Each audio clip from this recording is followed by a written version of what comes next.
વિસ્તારમાંથી બોગસ તબીબ ઝડપાયો છે। બોગસ તબીબ તૌફિક અહેમદ સફીક અહેમદની કરાઈ છે ધરપકડ। યોગ્ય ડિગ્રી ન ધરાવતો હોવા છતાં એલોપેથીની પ્રેક્ટિસ કરતો હતો। ક્લિનિકમાં આવતા દર્દીઓની સારવાર કરતો હતો। બોગસ તબીબ એલોપેથીની પ્રેક્ટિસ કરી લોકોના આરોગ્ય અને જીવ સાથે ચેડા કરતો હતો। New life hospital and nursing હોમના નામે ચલાવતો હતો હોસ્પિટલ। હોસ્પિટલમાંથી દવાઓ, ઇન્જેક્શન, સિરપ મળી 5.28 લાખનો મુદ્દામાલ જપ્ત કરાયો છે। હોસ્પિટલમાંથી ઓપરેશનનો સામાન પણ મળી આવ્યો છે।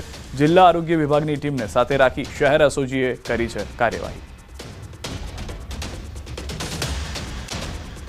શહેરમાં ફેક રો અધિકારીનો પર્દાફાશ થયો છે। શહેરની લક્ષ્મીનારાયણ સોસાયટીમાં રહેતો મહેશ કિસ્મતભાઈ ઇસ્માઇલિયા ખોટો રો અધિકારી બની લોકો સાથે ઠગાઈ કરી રહ્યો હતો।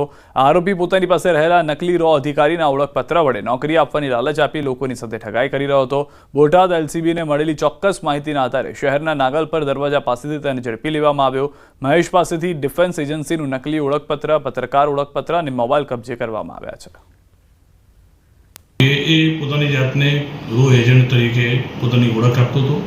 એની પાસેથી એક ઇન્ડિયન ડિફેન્સના માર્કાવાળું એક ઓળખપત્ર મળી આવ્યું છે, ગવર્મેન્ટ ઓફ ઇન્ડિયા રો એજન્ટ લખેલું, અને એ પોતે પત્રકાર છે એવું પણ એ બતાવતો હતો અને લોકો સાથે છેતરપિંડી કરતો હતો, અને પોતે રો એજન્ટ છે અને સરકારી ખાતાની અંદર બહુ મોટી પોસ્ટ પર છે એવું એ બતાવી લોકો સાથે છેતરપિંડી કરતો હતો।